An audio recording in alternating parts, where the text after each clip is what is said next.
just want to take the opportunity and appreciate the time that you're all taking from your busy schedules to be here.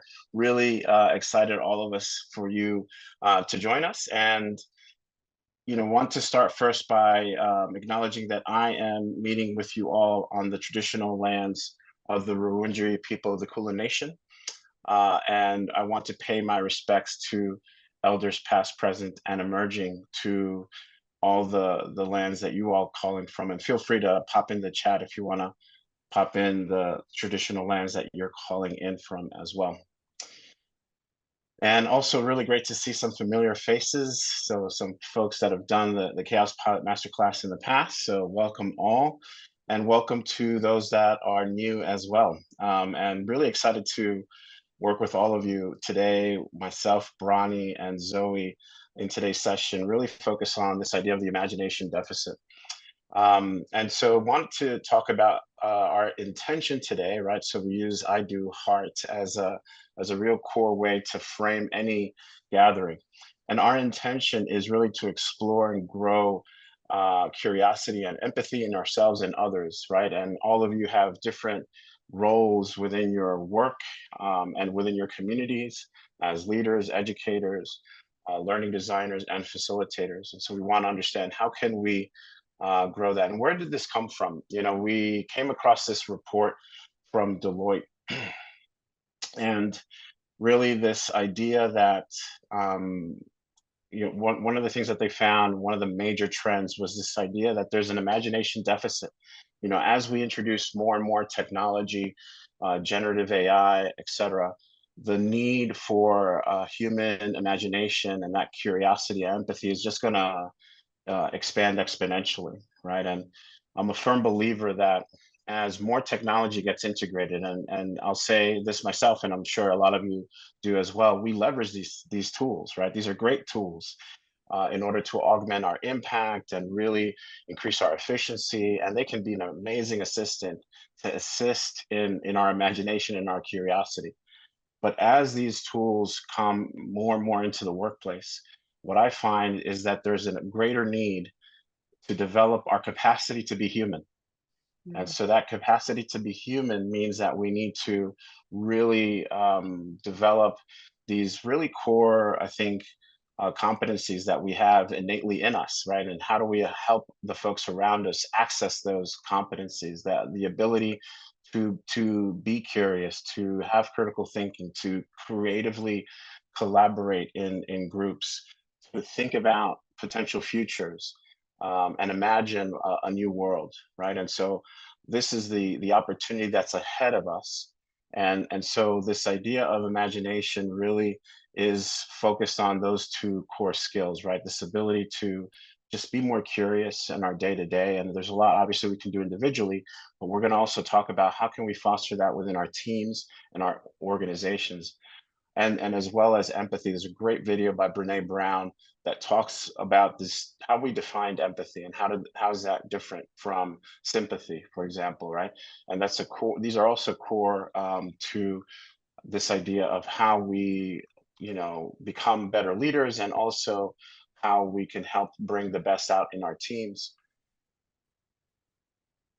And I think the cure, there are very clear positive benefits from being more curious, right, and enabling curiosity in our teams, in our workplaces. But I think more than anything, it really helps us understand and frees us from the constraints that we put ourselves. I think a lot of times we don't realize that a lot of the things that we accept as being true are not necessarily true. The kind of the rules that we work within aren't necessarily rules that we kind of need to adhere to, and this allows us an opportunity to start questioning those rules and questioning some of the paradigms and perspectives that we bring to problems. And so when we think about I failed on the animation. Yeah, there you go, no worries. Yay! Yay! Woo!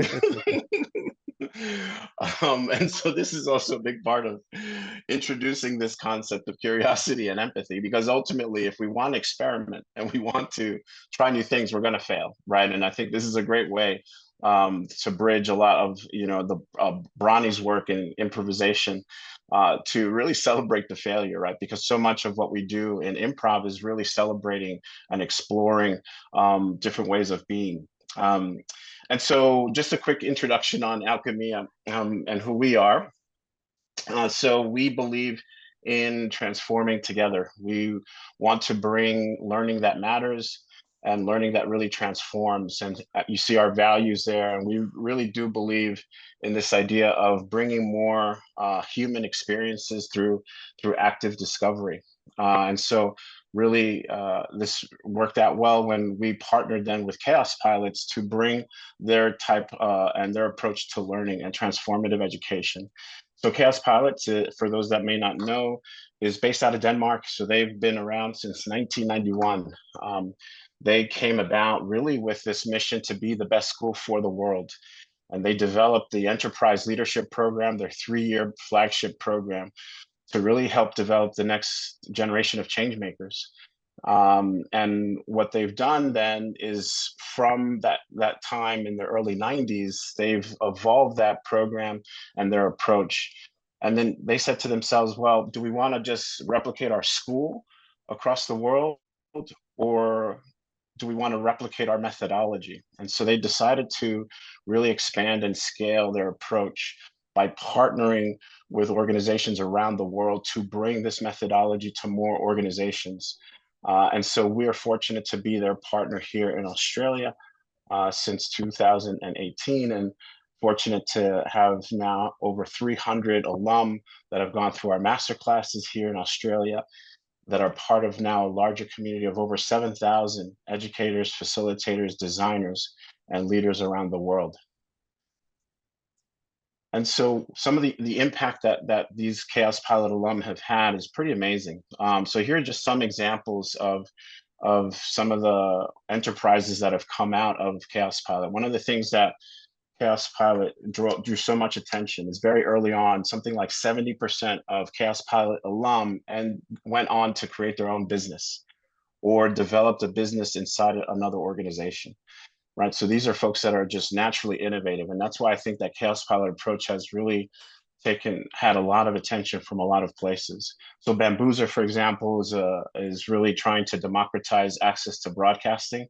So they really wanted to disrupt this kind of centralized approach to broadcasting.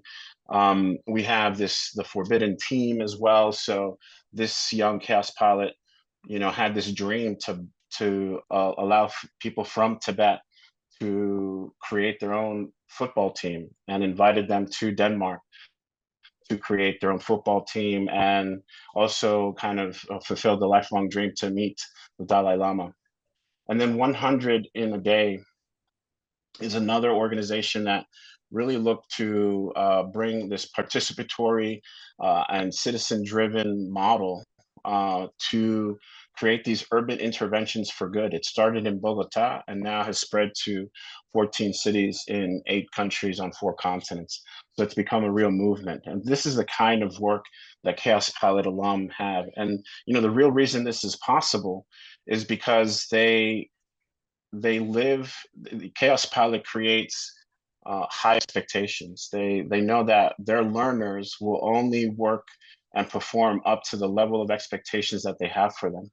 And so when this young Chaos Pilot said, for example, I want to bring the Dalai Lama to Denmark, the team leader at the time didn't say, that seems impossible. They said, well, how can we make it happen? Right. And so I think this approach of how can we enable and really support learners to really think in such an imaginative way is really at the core of the way Chaos Pilot thinks about learning. And I also want to introduce Bronny Lyle. So you had a chance to already hear a little bit from him. And in a moment, I'll pass it over to him, because I think, when we were thinking about this webinar series, and thinking how to explore imagination, curiosity, and empathy, Bronny really came at the top of our list. I'm fortunate to have worked with Bronny. He is the educational director at the Improv Conspiracy Theater here in Melbourne, and fortunate to have done multiple courses with him, and just really, for me, it was really powerful for as a personal development experience, because those principles of improv are things that I apply in my craft but also in my personal life, right? So as we look at a world that's more and more chaotic and less predictable, a lot of those ways of being in improv are so important. And it's a damn good time. It's a great time to almost revert back and to, at the core, really learn how to be a kid again, which is really the thing that I've learned the most. But also, yeah, how to bring that kind of spirit and that approach to facilitation and to learning is really valuable. So we'll hear from him in a minute. Really excited for Bronny to be here. In terms of what we want to achieve today, we're going to experience how play can help us grow curiosity and empathy, right? So play, I think, is fundamental in understanding how we can really become more curious and empathetic. We're going to introduce some of these Chaos Pilot tools that promote curiosity and empathy in learners, but then also inspire you to experiment with some of the insights that you gain from today going forward in your practice. In terms of how we're going to do this, really important. This is a workshop, not a webinar, right? So that means that we will look to engage with you, right? We want to co-create this experience with you. This is not me talking about it, and Bronny knows that lecturing on improv is like lecturing on swimming. You can only tell people how to the mechanics of swimming so much. You got to throw people into the pool, so you'll be have a chance to throw yourselves into the pool and experiment a little bit. So we want you to be curious and empathetic. We'll be working in small breakouts and large groups as well, and we'll have time as a creative constraint. So when it's over, it's over. And Zoe is going to play our timekeeper, as well as the producer. So if you have any technical issues, please reach out to Zoe. We also encourage you all to use, obviously, chat and audio to engage. And as I mentioned, if you can keep your videos on, that would be great, because I think it really does facilitate the engagement, if you can and are able to. All right. So I'll pass it over to Bronny. Cool. Thanks, Ramon. Hello, everyone. Yeah, as Ramon said, I run a improv theater school, and I'm really fortunate enough that my day job is play. So I'm very, very lucky. But I got into improv to be on stage, and it was through happenstance that I realized how much it was impacting my life and my professional life. At the time, I wasn't doing it as a career. I was just doing it as a hobby, and it made me just much more willing to, as Brené Brown says about empathy, get in the hole with someone, and that I think applies to being creative together. It's about getting in a hole together and digging around with each other rather than pointing at the hole and saying, "That's a good hole you're in." So what we're going to do first is we're going to jump into some breakout groups. And what I'd love you to do, I'm going to give you very little instruction, and that's kind of the point. We already know that failure is safe. You might look silly. You're going to maybe be paired with some strangers, and that's a very vulnerable thing. So I thank you for your vulnerability in that. But hopefully the space is safe enough to be brave in. And what you're going to do is, first of all, just do a little check-in, like an espresso check-in. Introduce yourself to each other, just nice, short, succinct introductions. And then you're going to tell a story together using one word at a time. So the way that will work is the story, it's just like a child's story, one you would read to a kid. It's going to start with once upon a time. So that would be a word each. So Ramon, let's demonstrate that really quickly. Once, Upon, a, time, there, Was 3. bears. Great. So that's the beginning of a lovely story about 3 bears. And then you'll tell a story about fabulous failure, a fictional story about fabulous failure, and it ends with the 2 classic words to end a story, which is the end, which is 2 words, which will mean that's at least 2 people agreeing that the story is over. So you'll have a few minutes in the breakouts to do that, and then I'd love you to come back with your discoveries, with your failures, with your successes, all that sort of stuff, and we'll have a little chat about it. Anyone got any insights as to how that went, whether their story made sense, how you felt during it, you know, how you felt your creativity was working? Any thoughts at all? I'd love to hear. I think what I really liked was the first couple of words I said. I kind of had an image of where I wanted the story to go. And then I realized the best thing was to let that go completely and then put in the most random words that just opened up new possibility. That's lovely. Thank you, Vanessa. Yeah. So that future thinking is like almost a protection that we place on ourselves, and that gets in the way of idea exploration, right? So thank you for discovering that and letting go and being present to the moment. That's really nice. Any other thoughts? I don't know if I let go so early on. I think to the end, I was hoping somebody would say a such word. Yeah. Because I wanted to use my words. Yeah. So I was kind of like, yay, she just said words, and now I can say heard. Yeah, cool. It was freaky though, because I think the exercise was all about being able to hear before you can compliment, or you say the next thing.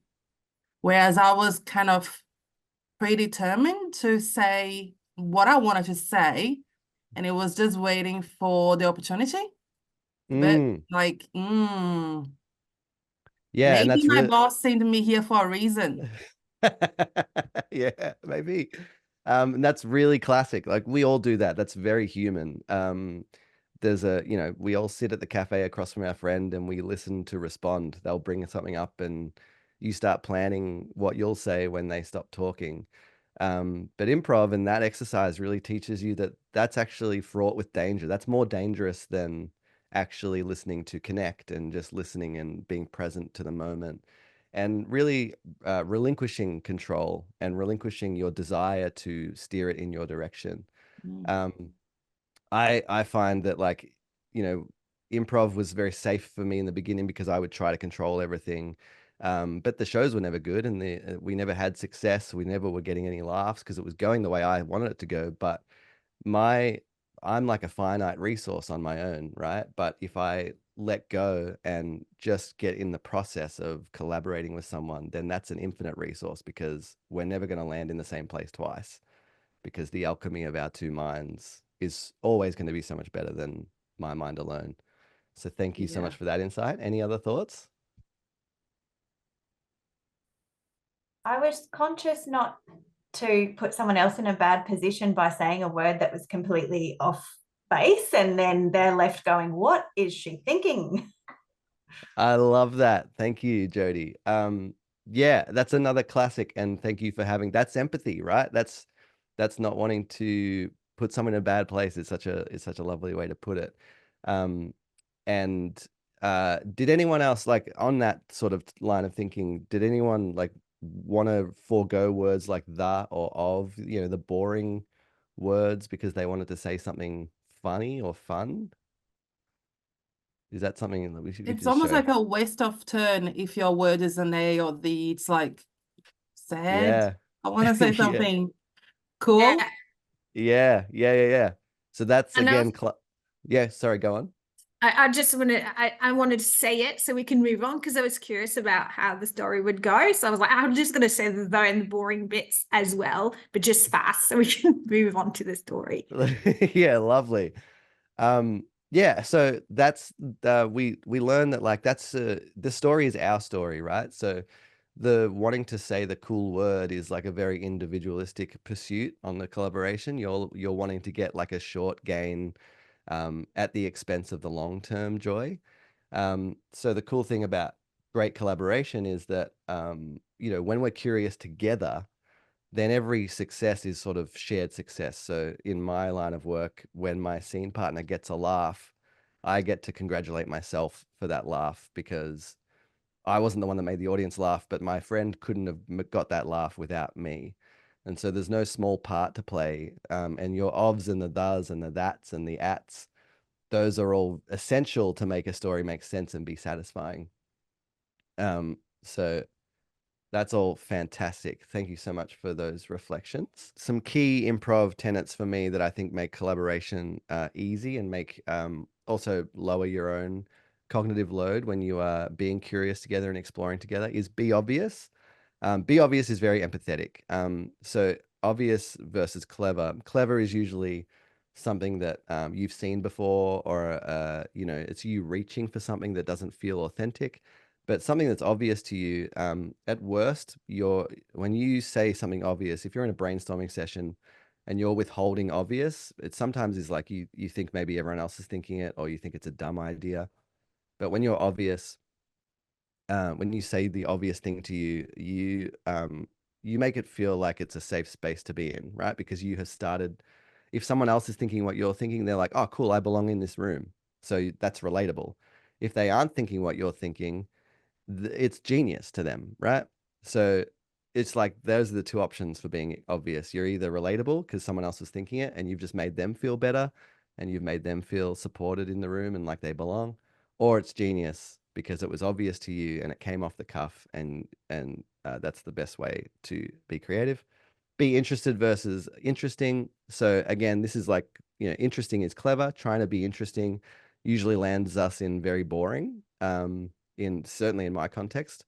But being interested is like having, you know, it's sort of tied together with an item 3 there. Hell yeah. If I have my eyes are wide, when you bring me an idea and I'm interested in it, you're going to be an open faucet, right? You're going to keep pouring out ideas because you can tell that I'm interested. But if I try to match your idea with like something interesting, I'm probably going to disrupt your line of thinking. So yes and is about being interested in the idea and you know, tiptoeing towards the solution rather than trying to bring broad strokes to it. And hell yeah energy is just like it's what if we were always excited at the mere simple fact that someone said anything, brought any idea to the table. Because as I said, the inner critic is just always knocking at the door. It's such a vulnerable thing to say, what about this? And have everyone scrunch their faces up and go, interesting idea.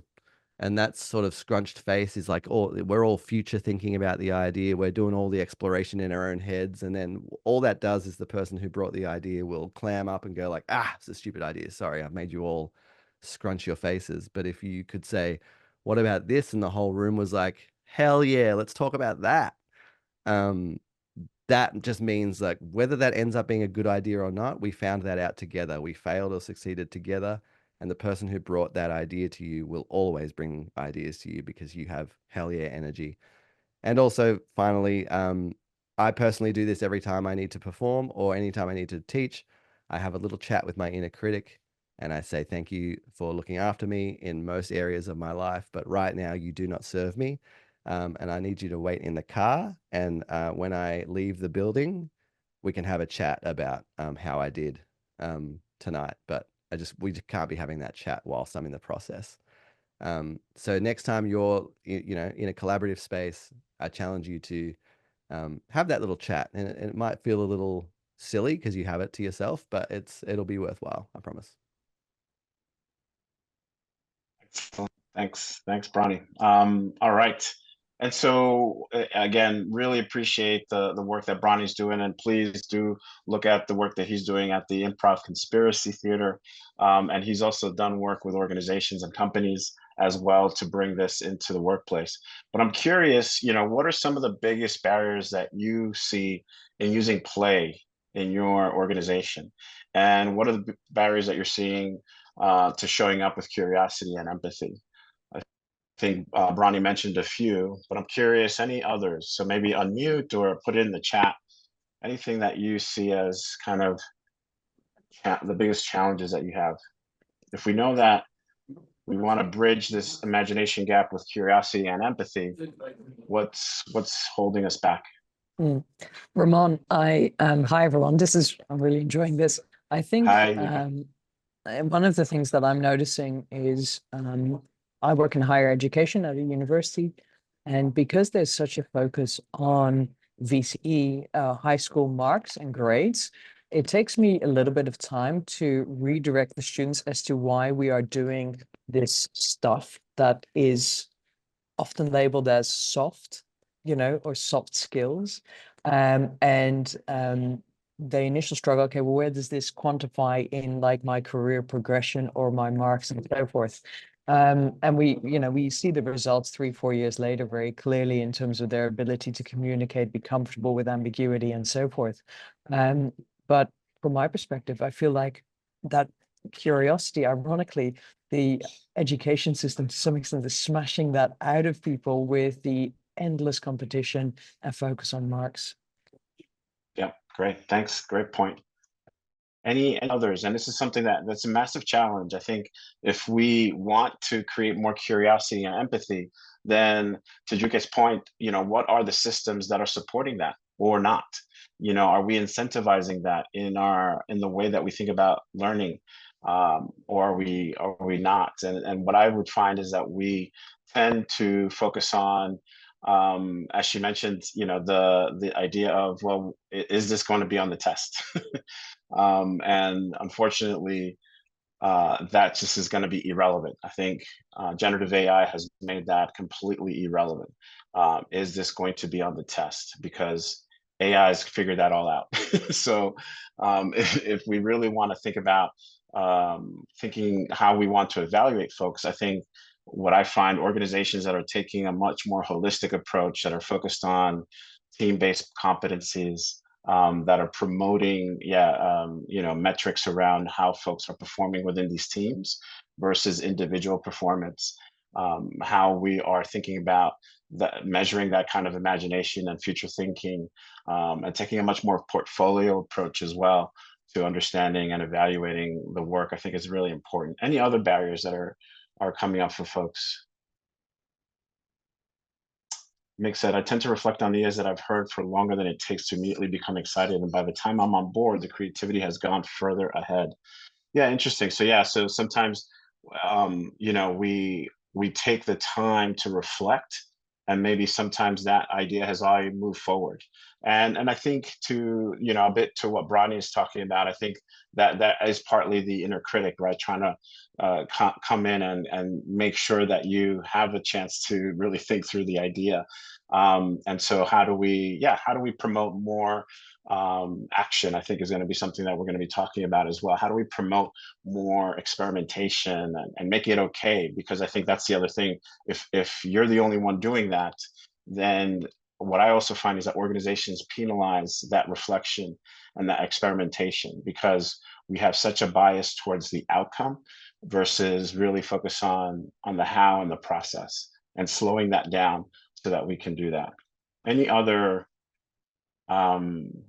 barriers that folks see? Savan mentioned, finding people, orgs ready to play. Yeah, this is a big one, right? So how do we find almost these co-conspirators that can work with you? I think this is a really long-term, I think, journey. And for me, it's really around how do we make sure that we find those organizations that are aligned with our values and principles, that really are willing to invest in this approach. But at the same time, know that we can also act as, these kind of mavericks inside these organizations to really help turn the tide and integrate this into the ways that our teams work and that organizations start solving problems. And we'll talk a little bit about that as well.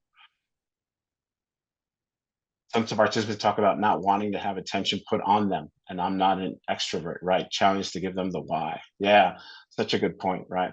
So making sure that we create these safe spaces that are safe enough for people to be brave, as Zoe put in the chat.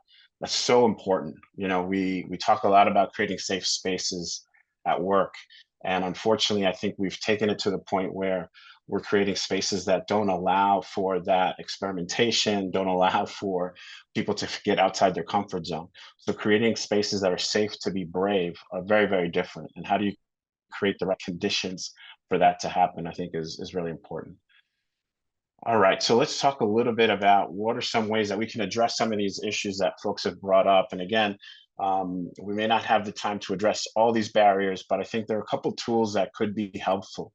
And we've already talked about serious play. I think this is really important in terms of creating the space, you know, and these improv principles. So many times we sometimes discount those activities, or we discount the ability to create that kind of culture and environment. But as folks that have done Chaos Pilot know, serious play is integral to the approach, right? We use a lot of Lego, for example, or yo-yo activity, or a portrait activity, all these things that involve us learning through play, because that really invites us to bring down the inner critic, bring in that inner child, but then also have an opportunity to enjoy ourselves while we learn and explore, because imagination also needs this ability to feel like you're open to play, right? You can't be imaginative if you don't feel safe to play. And so that's why it's so important and foundational. And these two tools, I think, are really practical ways that you can invite more imagination, curiosity, and empathy. So let's talk through Act, Learn, Adapt. And so again, this is something that we run through in the masterclass, and both part 1 and part 2.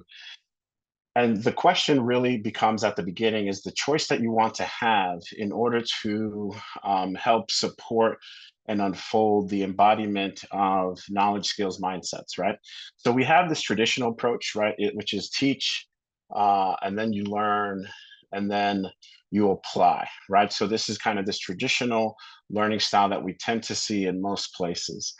What we find, you know, then you have cold experiential learning style, which is around providing experience, reflect, learn, and then apply. What we find is this learning cycle of act, learn, adapt becomes really important, because particularly as we want to work in more complex situations, and in situations where we want to draw imagination in from the learner. And so we incur at Chaos Pilots, there's a real strong focus on act, learn, adapt as a way to address some of these issues, and how do we address learning and complexity. So what is that? It really starts with this idea that first you have to ask yourself, what's the minimum amount of knowledge and theory that learners need? You know, at the base level, Chaos Pilot is a firm believer that all you need to do is provide the basic frames and the opportunity to learn.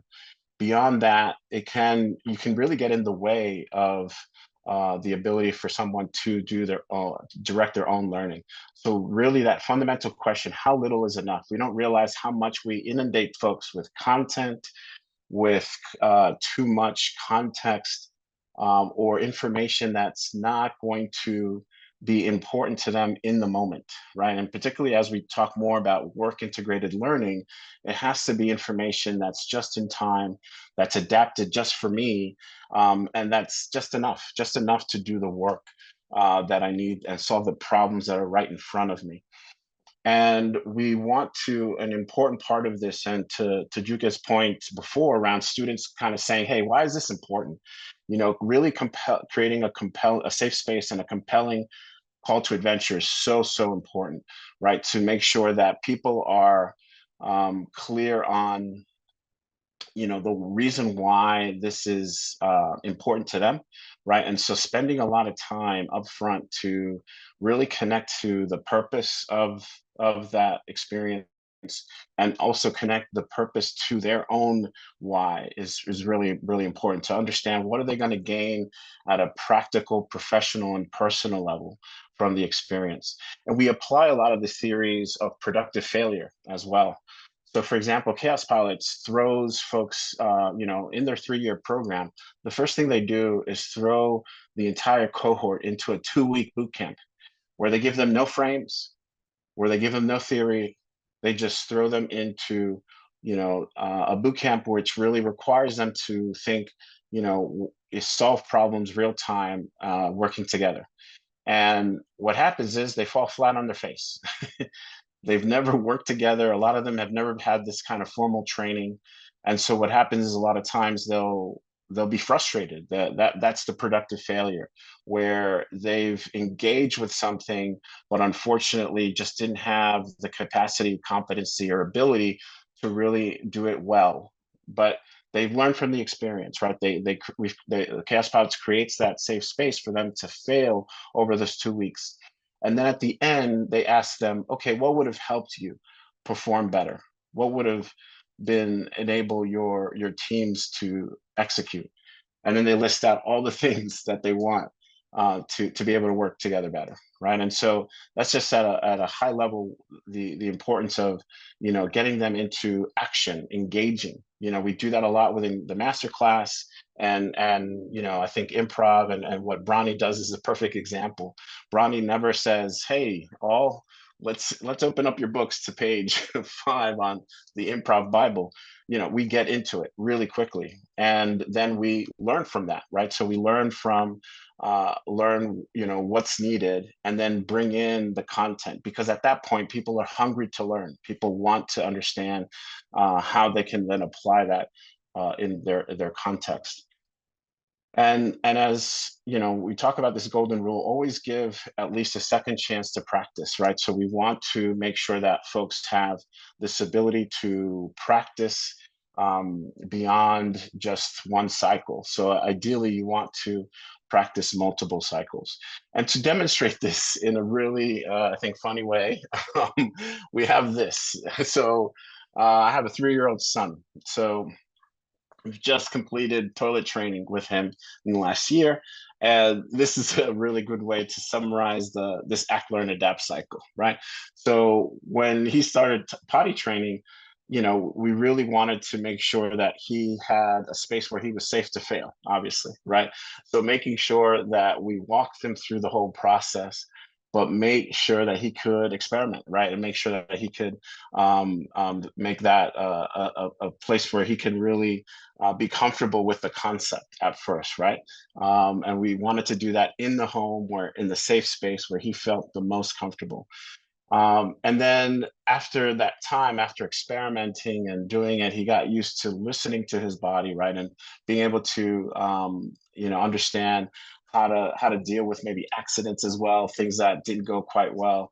And so we ended up giving him, more incentives as he did well, right?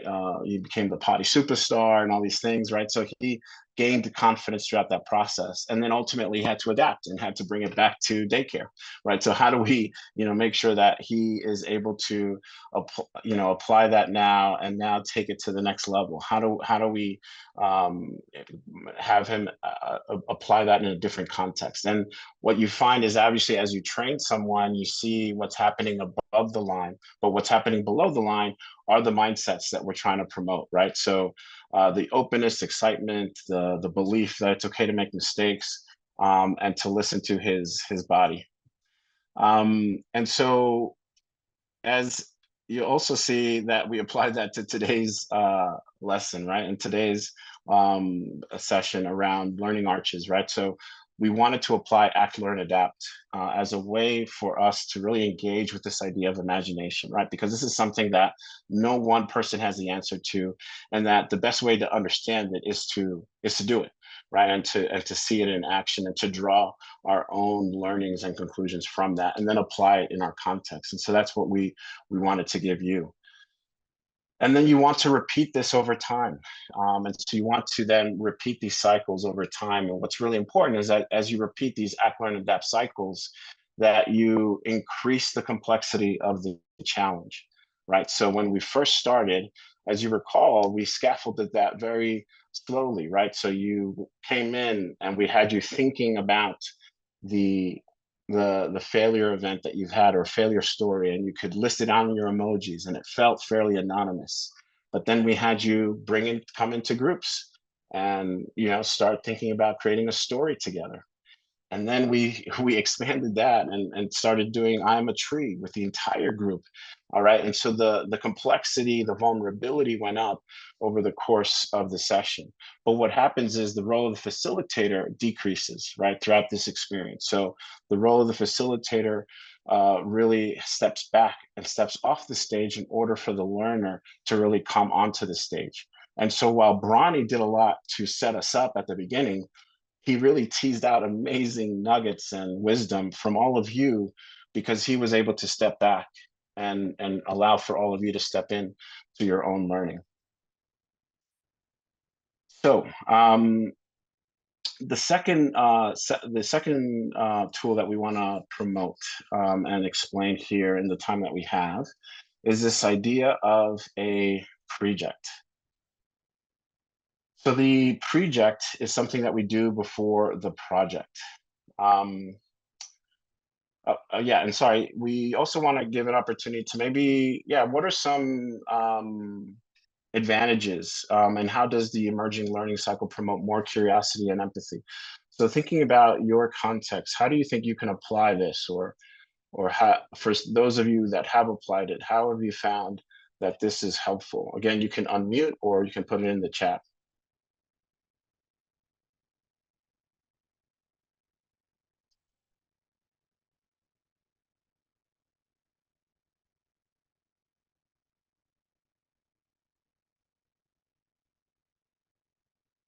I Any think thoughts here?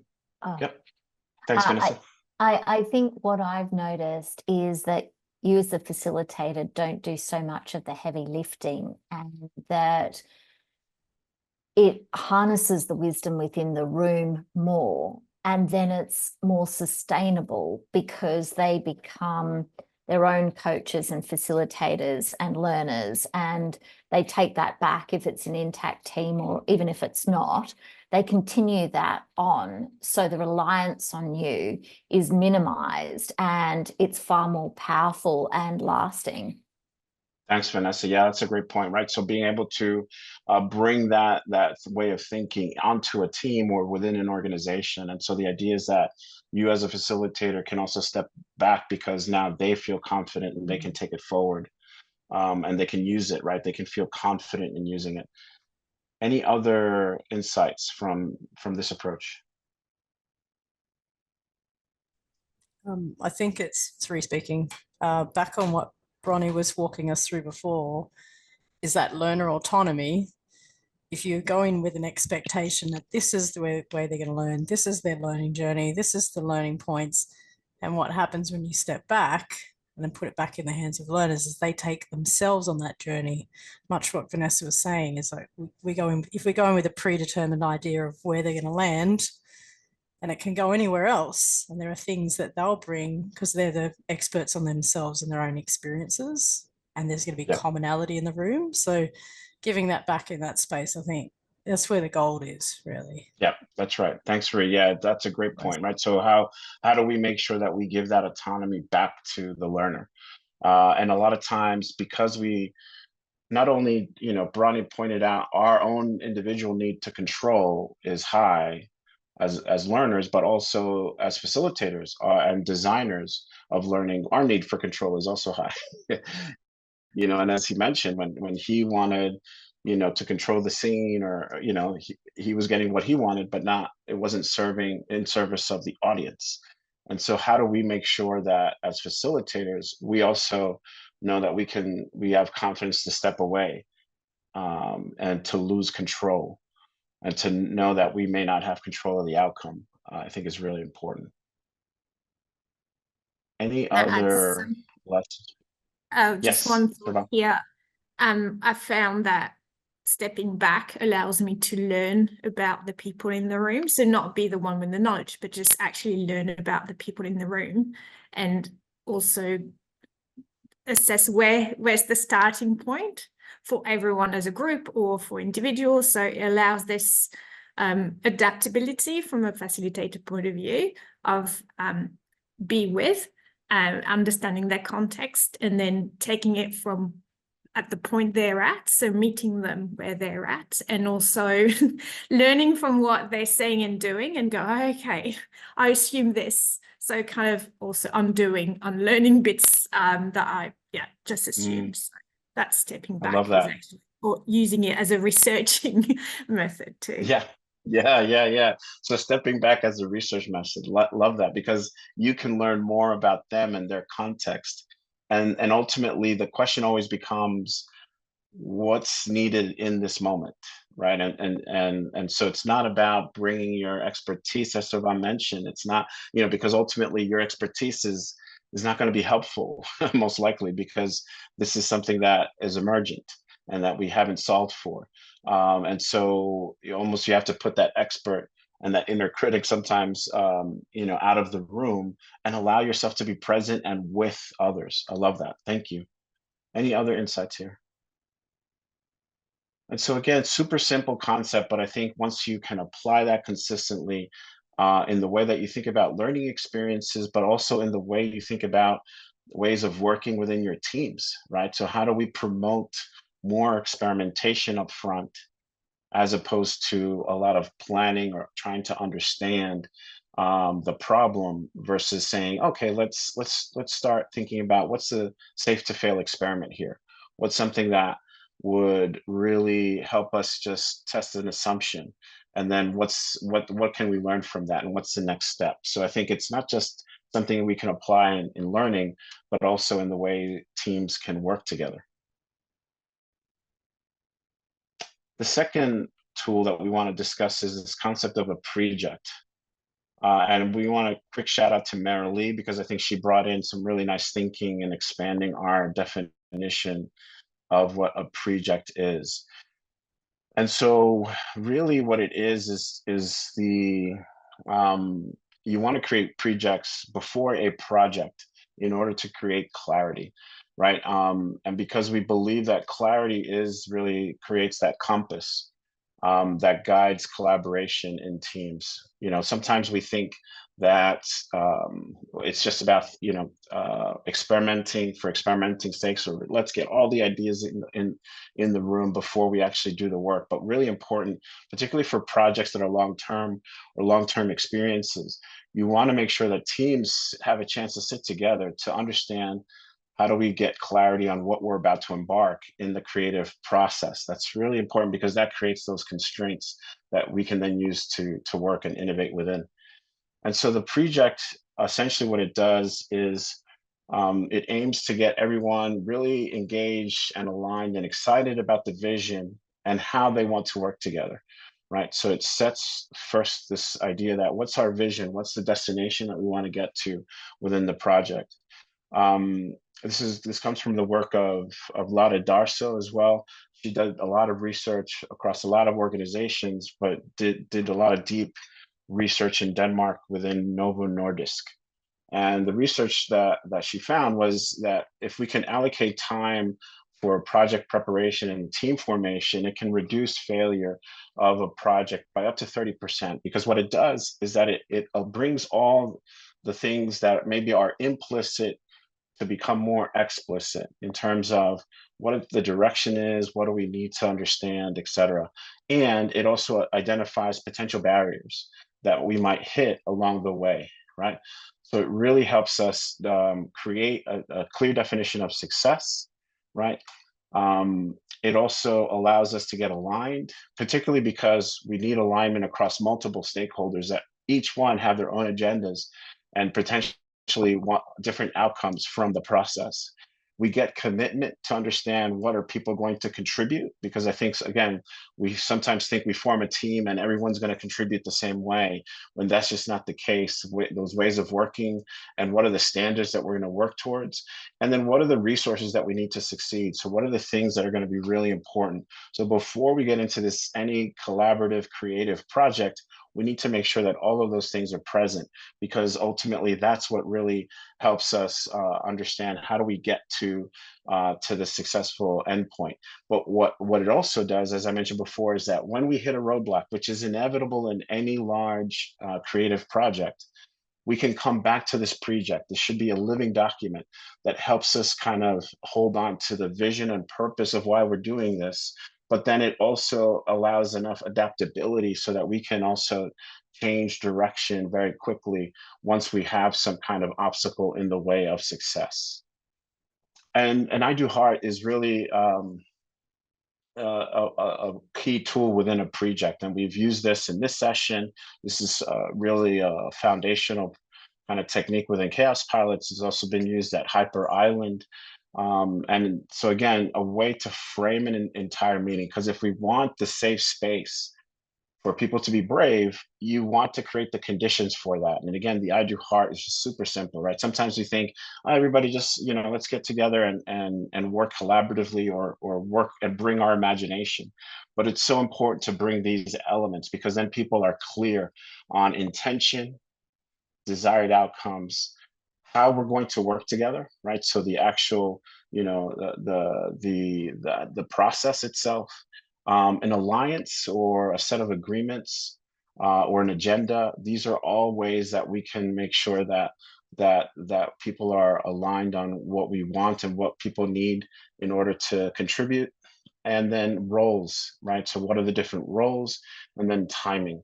And so if these things are present, we find and are done in a way that's embodied, and it could really help in bringing the kind of space that you need for imagination to really thrive within a team.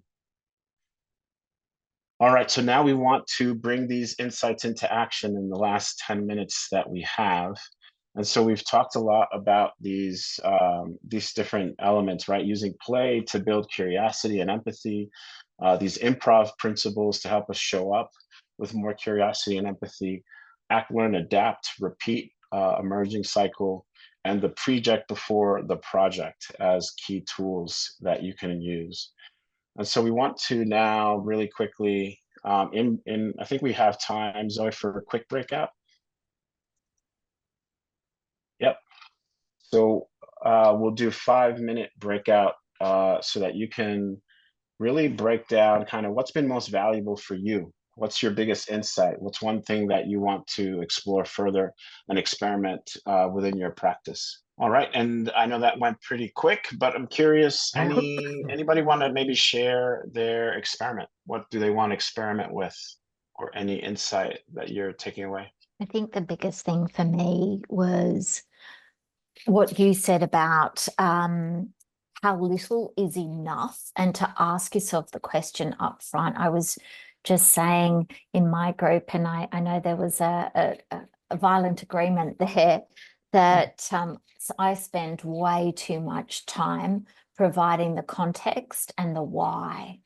And I just haven't had that at the forefront of my mind, probably for years. I've just overcooked the context piece up front. And so I really love that reminder, which I haven't done for years. All right. Thanks, Vanessa. Thanks for sharing. Anyone else?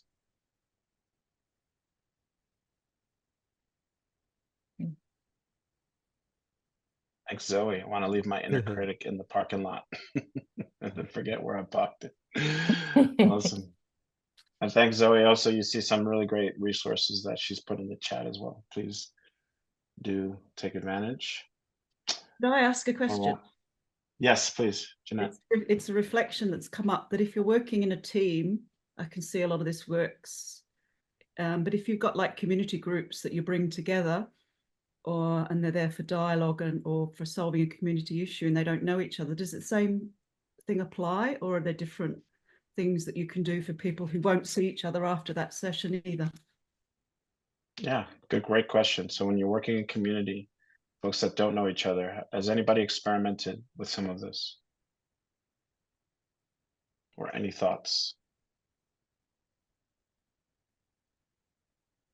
What I found with that sometimes is that it actually facilitates the connection between people who don't ordinarily know each other, and it can actually sort of speed up the process of building safety and familiarity and connection within the room, assuming it's done in a safe way. Yeah, thanks, Brandon. Great. Yeah, I find the same. that it can be really helpful in deepening those connections, because the more vulnerability there is within the group, the more trust it builds, right? So I think Brene Brown talks about, trust happens at the speed of vulnerability, and so the more we can do these things, those interconnections really strengthen, and I think it changes the whole dynamic of a session because of that, particularly with people who don't know each other. Thank you for that question. All right. So let's move in. And so we want to see as well if anybody wants an accountability buddy. So you might have an experiment that you want to do, or you want to have a reminder that you want to contact somebody that you met today, etc. We can help do that for you. So if you want to, we can be your accountability buddy. If you want, please put an AB in the chat, and we'll be sure to contact you in a couple weeks' time, just as a quick nudge and reminder. So please do that. And then we also, if you have other questions, please let us know via chat. We'll be sticking around. Bronnie, I think, has a bit of time as well after the session if you want to chat. And then please know that we have our next webinar coming up on the 12th of September around connected teaming. And we have another Chaos Pilot alum, Jamie Martin, that's going to be doing that one. And then we have our next masterclass coming up the 7th to the 9th of October. So again, if you're interested, please look at that link there. And we have a few alum in the house, so thank you as well for those that attended. And if any alum that want to come back, feel free. It is free for alum to come back anytime as well. All right, so we'll do a quick checkout. Given that we're at time, I'll pass it over to Bronnie. Yeah, cool. A simple checkout today. I'd just love to hear from a selection of you, just any key phrases or words that you wrote down during this, or are swirling around in your mind from the session, anything at all.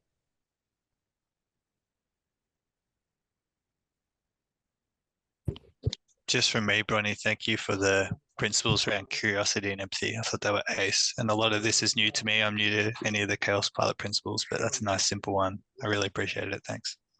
Awesome. Thanks, Matt. I'm a tickling sloth from Zoe. Awesome. Yes, let's from Leah. That's awesome. I think for me, the reminder about projects, it's always that beautiful little, what are we here for? Collab before the collab, the pre-collab. Yeah. And the hell yeah. Always, Bronnie. Always a hell yeah. Yeah. Hell yeah. Awesome. Great. Hell yeah from Mick. Going away with renewed energy and inspiration from Adelaide. Be obvious, not clever. Great. Yeah, Matt, you are enough is the other side of that coin. Letting go with people equals open infinite resources. Yes. Love that so much. Yeah, together we're an infinite resource. Thanks, Zoe. Yeah, awesome. That's beautiful. Thanks, everybody. All right. Thanks, all. We'll be hanging around, but enjoy the rest of your day. Take care.